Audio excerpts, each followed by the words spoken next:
Okay, so we're here with Stan the dog, man. Listen, show him this thing that you told me to get. So Stan was like, he texted me like, man, this is the one. This is gonna get him to bite. You can hang it from a tree. Let me tell you right now. Yeah, it does get him to bite though. It does. It does. But don't hang it from no tree. If you have a dog over what? I'd probably say 60 pounds. 60 pounds. So that they don't have that on here. They don't be like, yo, don't do this, and that. Yeah, this is a European company, so I don't know. It got here pretty quick. I'll be honest with you. It got here pretty quick. But you see this right here? They missed and ripped this stitching already. I don't even think they tore, like they didn't bite on this, but they got it. Oh, it's a tooth in there, so they ripped that. And then he was like, yo, I know your dogs like to bite and, hang from trees per se. This leather here will force them to bite a little harder. What we're seeing though is once they got through the leather, now look at this stitching. Unfortunately, they've already torn through that. Yeah, I mean, I didn't know. I got one in the car and it don't look like that. So let me go grab so they can see the difference. Yeah, let's see. Stay tuned for 1 second, all right? Hey, like, subscribe, and share. So yeah, I brought this one. I'm gonna get the light. So I mean, you can see where they've been chewing on it, but they hadn't. This is the same one though, right? It should have been. It's the same one. Oh yeah, this thing right here, that was gone in 2 seconds. So they have this thing here, and it comes with a little leash type thing. Little belt thing here. Yeah, that's gone. I thought you could. I thought you could hang it from there. He was like, yo, hang it. And I was like, yo, it's off the tree. Yeah. That definitely won't hold no 70, 80 pound dog. And then you turn around. Well, let's go out here. We're going to put this to the test. Tron, let's go. We're going to use Tron. There you go. Tron, look. You can calm him down. He's thinking about this land check he's got. He said, I don't care about that. Normally, see, a couple seconds ago, he was like, Tron, come here. Nah, leave the food. Drop it. He ain't got that in it. I ain't got no thumb pressure though. Drop it. Put it in there. That's how you know your dog is better. Alright? So now, make sure the lights on. Good?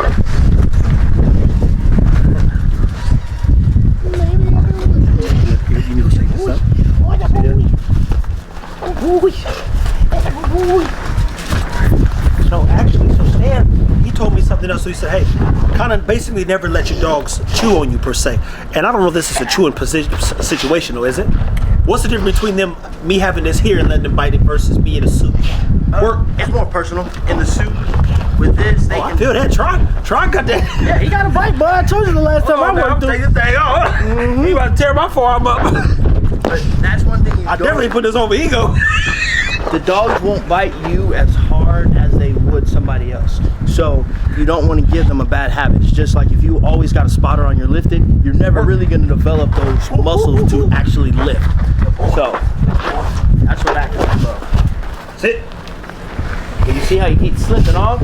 That's what that leather is supposed to do. So when he does get a good bite, he won't slip off like that. Well, Stan's got one better than me. Let's go. Yeah. So now that he has a good bite. I can feel that though. Look, they be telling me sometimes, they be like, Stan, they be like, Tron got me. I'm like this. Yeah, he ain't finna get me. So these are designed for when they're working, you can just pull it out real easy if they don't have a good bite. So it's for them to start biting hard. I don't know if it's designed to be hung from way up. Definitely not. No. He said he don't know. You saw what happened to mine. We hung it up. It didn't work. So now he's at that really good bite that I can't yank that bitch out. So explain to them when doing that why it's one of your concerns not necessarily as a dog losing a tooth. Because if he has here, go play. If he has that in the back of his mouth, the likelihood that you're gonna be able to pull teeth out, it just goes down because he has that really good bite. Versus if he has those front two hanging, pulls it off, he can lose a tooth easy. I've seen a dog lose a tooth on a suit. Yeah. Guy caught him and he swung him and he barely had that front of his mouth. Yeah. Chip tooth comes out. Then you're spending about $2,000 on a titanium tooth. It's like basically what hanging from your pinky finger basically at that point. Hey, drop it.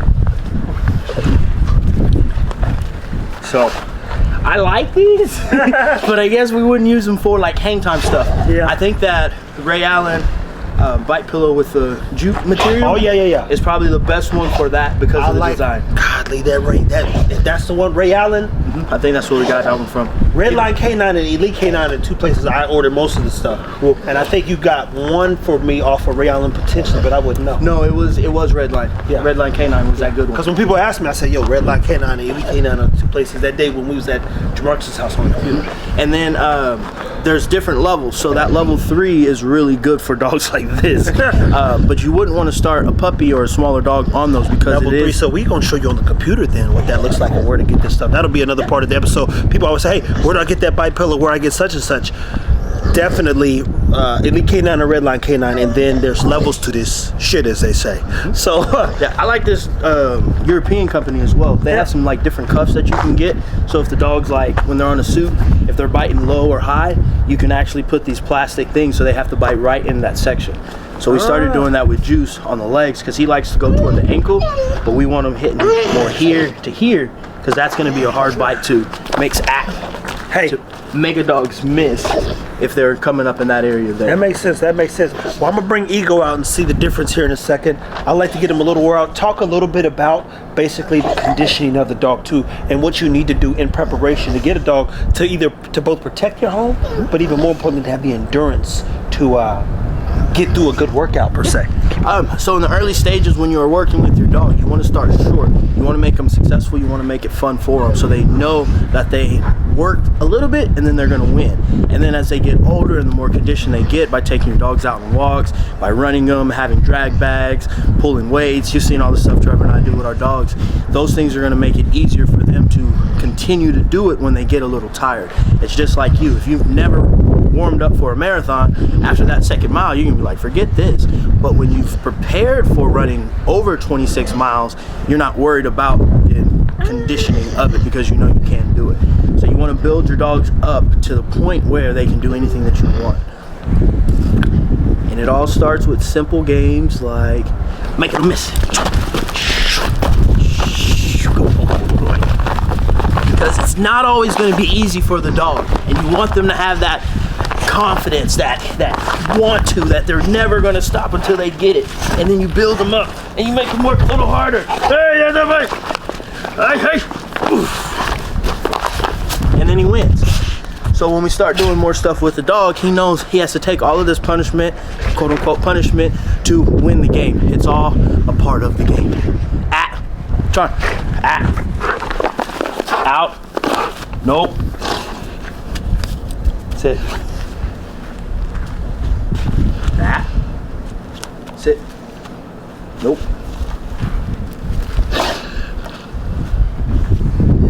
Work. Good. Out. Stand. Tron, out. Nope.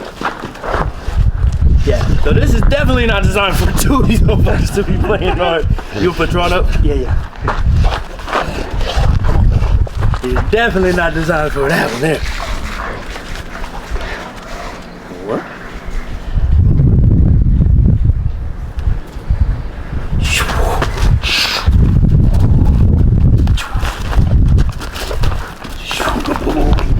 Good.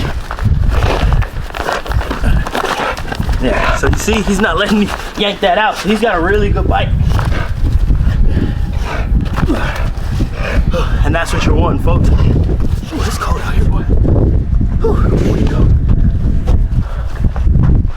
You didn't want his lamb shank. Yeah. See, even there. That's a good bite. And that's what you're wanting.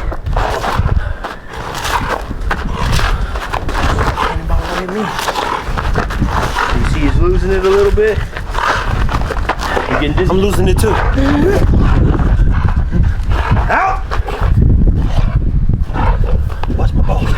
Watch my balls. Hey! That's what you're wanting. You're wanting your dog to know to work and that they're going to have to do certain things to get it. So when you're starting out, you don't want to reward your dog at low areas. You want him to have to go up and work for it, because if somebody's like, oh, that dog may get discouraged and not want to do it anymore because, oh, it's not an easy bite. So you got to make it a little harder for the dog to win. So when those hard times come, they know it's part of it. We'll talk a little bit more about this. People about to do an Instagram version. Just stay tuned. Take care of your dogs. So guys, we just showed you objectively the dog's doing a little bite work with these things here. I keep getting that question at times, and it's actually a scary question if I'm being honest, where people say, hey, I want my dog more aggressive. I repeat, you don't want an aggressive dog. But I was sitting here talking to Stan, and he said, hey, what are some things that people could do to get the dog more protective? One thing I will tell you off tops is some of you sent me your dogs, and they don't look like protective dogs. So if you don't get a dog that has that root in it, do you know why I believe that I could create a protective line? Zara's dad, Bossy's Kane, unfortunately he's passed. There is a picture on their page where he was doing bite work at 130 pounds, I believe, of XXL Bully. So I go, okay. Plus, they bred her closer to the terrier, which I know how to bring that out. But I saw something in the history that said, oh, she should be able to do this, right? And then we see Ego. He's doing a good job for the most part, and he's just proof of concept. So I don't trip when he doesn't do things perfect, because I need his grandson. His grandson will be what we'll call perfect in my eyes, not according to your standard or some written code. But what are some things you recommend them doing to feel confident about their dog becoming more protective or being more protective in the home? So I think the most important thing is going to be confidence. You do not want a dog that's insecure or worried about the world around them. You need a dog that can go anywhere and be able to basically stand on his own 4 feet. Athleticism is the next thing, because if the dog's not athletic, if your dog's overweight or not healthy, conditioned right, they're not going to be able to do the things that they need to do to protect the home. And then the third is going to be your bond with the dog. You have to have the type of relationship with the dog. If the dog doesn't like you, if you only see the dog for 5 minutes a day and you're screaming at it, why is that dog going to want to protect you and put his life on the line for you? So you have to develop some type of bond and a relationship with the dog to have these type of things. Like Trevor said, you do not want aggression, because aggression, if you put more pressure on an aggressive dog, they can choose flight very easily, because they're trying to scare you away, and we don't want that. We want that dog to know that it can get you away. The pack leader, when somebody comes up, he's not wondering if he's going to win that. He knows he can win it, and he's going to do everything he can to keep his pack safe. So that's one thing that you're going to want your dog to know as well.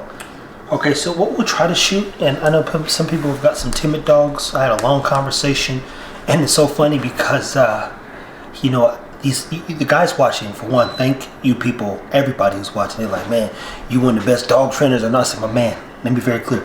Stan trains dogs. I wouldn't train your dog if you gave me $1 million, to be clear. It just ain't enough. I have enough stuff to work through, but you definitely want to follow Stan. 2, I thought it would be important to make sure, because I see the gap, that people knew how to better manage what's in these dogs and their dogs. Now this education, to a degree, kind of goes for all dogs. Even the Dutchess Hound, aka the weenie dog, was used for ratting. That thing go down in that hole and like a real weenie dog and get busy. Y'all made them foo-foo. But all the dogs, for the most part, outside of your toy breeds, were created for work and can do something. Here's the challenge. You're not doing anything with your dog, and you're not figuring out what the dog needs. That's the key thing. I gave the dog some lamb shank, right? They'll go quiet when the food is put in there. We're talking raw, good stuff. Because Stan's here, they're like, nah, bro. I ain't trying to play with no lambing right now. I want to go play. Where's the fun at? That feeds their soul. Over a 72-hour time frame, in my experience, if the dogs have a day of conditioning, they're normally cool. If we do a day of what I call mind development, which requires them to think, they're pretty cool. Then if we do a day of strength training, guess what? They're pretty cool. If that isn't done over 3 days, and mind you, sometimes the dogs do all that in one day. But if that's not done over a 72-hour frame, your dogs become destructive. And your house then, is up in shambles. But when we say we want to protect the dog, a protected dog is like you feeling safe knowing you got a pistol on you. But you ain't safe if you never shot the pistol. Yep. So you still in a frightened state. So you got to go to gun classes. You need to go get your gun license. You need to go to shoot a little bit so you can get an idea of how to point that thing, how to aim, the kickback when it comes, so that you don't miss if somebody is unfortunately invading your home. Confidence isn't a dog biting a person. Confidence actually is a dog not biting a person. That's the trick. It's like, yeah, my dog will, but he knows he doesn't need to. Like, unless I'm in a bad situation. And even then, he still will assess. Yeah, you don't want a dog to just be reactive, because I mean, if you got kids running around, you don't want that to trigger your dog. If your kids are screaming, you don't want that to trigger your dog. You should be able to take your dog anywhere. There was actually a story of a guy who, we trained his dog. He actually had him at the bar with him, or a restaurant. I don't know if it was in a bar, but this guy came up and was basically talking some shit. And you know, long story short, the dog was calm, cool, and collected until the guy gave him an alert command, and the dog hit the end of the leash, started barking, and that was enough to deter that man from trying to do anything more. And I think that's one statistic that is not shown, is how many times did a dog's presence prevent something from going left? Even with police officers, people, how often is that undervalued? My thing. It is highly undervalued, because again, people, 9 out of 10 people actually don't know a lot about dogs. So even if a person has a dog, they don't really know nothing about their dog. So you came out, you saw a dog, that dog, especially my dogs, they have you a little worried. They be like, you think before you move, like, yo, is it okay? Like, every question you probably ask yourself when there's no dog around, you ask yourself when there's a dog around. And that in itself lets me know that I'm safe. Because I know you ain't gonna move too fast. And it used to be when I had this dog named Kane, who was crazy as hell, I said, hey, whatever you do, don't make no fast movements, okay? Because he's not all there. And if you move too quick, you could be running into some problems, just letting you know. So none of that fast movement, none of that stuff there. No spaz hands. He's just a little nuts. So for one, again, build confidence. We'll try to do is some more things around confidence. Get you some equipment to train the dogs. And I've told everybody, especially ones that have messed me out of states, get you someone who knows how to do bite training and work with them and learn from them.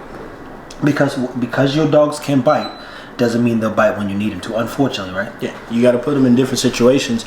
There's been a couple times where you do a home invasion scenario and the dog's never bit there before, and they're like, what am I supposed to do? Until they learn that they're supposed to do that thing. So that's why you see military and police officers doing like crazy things with their dog, because you never know what you're going to encounter. And even if you do prepare your dog for all of these things, the dogs know when it's a real situation versus a training situation. So you can try to set it up as much as possible, but the dog's still going to know.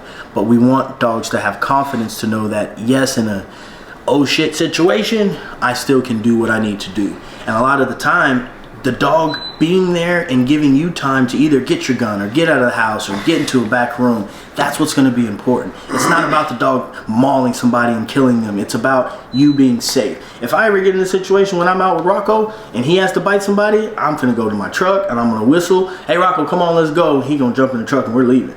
And that's just what we're trying to do. You see that right there? That's the key too. Being tough. That tough thing, the toughest thing you could do is keep your life safe. Just go home to your family. I want to go home to my family, and that's the end of the day. That's what we're trying to do, and your dog can help you do that. It's just one thing you got to understand. It's not all about being tough. It's about being safe. Guys, so much more to come. Stay tuned, taking your dogs. As always, thank you, Stan, for educating them. We got more coming. So go ahead, and guys, Tifa here, Fit Bully TV. Stan's gonna talk to you about the things you don't want to do when or if you get bit by a dog, and then tell him at least one great story of when you got chewed the fuck up. Just one? Yeah, he be sending me all this stuff, man. He didn't got it comes with the territory. So what you don't want to do if you're getting bit is you don't want to start moving or really making noise for the dog. You actually want to go limp. So we can do two parts. One story that one of my worst bites, this Rottweiler tried to take off my thumb. I spent about 45 minutes working with this dog, like hand feeding it. She was good. Then Maddie was like, hey, let's get a video of it. I'm like, that's fine, cool. So we had her out there and she started, it was fine. She jumped up on me. Maddie went to correct her. She came back down and I went to feed her a treat, asked her to sit. She didn't want to sit. So she literally, I think it's, let's see, I forget. But whatever thumb it was, she had this part of my hand in her mouth. And when she went to bite, we actually got on video, I went with her. If I would have tried to pull out or anything besides going with the dog and being limp, I probably wouldn't have my thumb to this day. So that's one thing you got to do, is keep your cool whenever you're in a dog's mouth, and try not to like, ah, shit. It's the hardest thing in the world to do, but it's going to keep you safe. Trevor could probably attest to that, because he almost lost his thumb to a puppy, and I guarantee you he wasn't screaming or hollering or anything. He just was like, Yeah, you roll with the punches, because you getting punched regardless. I mean, you got to. I mean, just like I got bit in the face. I was working the dog, had him right here, and I was wanting to get a better bite. Bent down, he comes off, and I see him. I'm like, ah, shit. So I'm trying to retreat, and he gets me right above the lip. And right after that, you finish working the dog and take care of yourself afterwards. Why is it that you're not afraid, or basically you don't get discouraged after getting bit by a dog and you teach it to bite? Because they're doing what they're being taught to do. And in that specific case, it was my fault. So if you get bit by a dog when you're working with them, it's your fault. You should have known where you were at. You should have not put so much pressure on the dog. There's something that you did wrong. So in this instance, the dog, he was known for face biting, and it's one of those things you trust your abilities, and he weaved, and I thought he was gonna bob, so he came and caught me.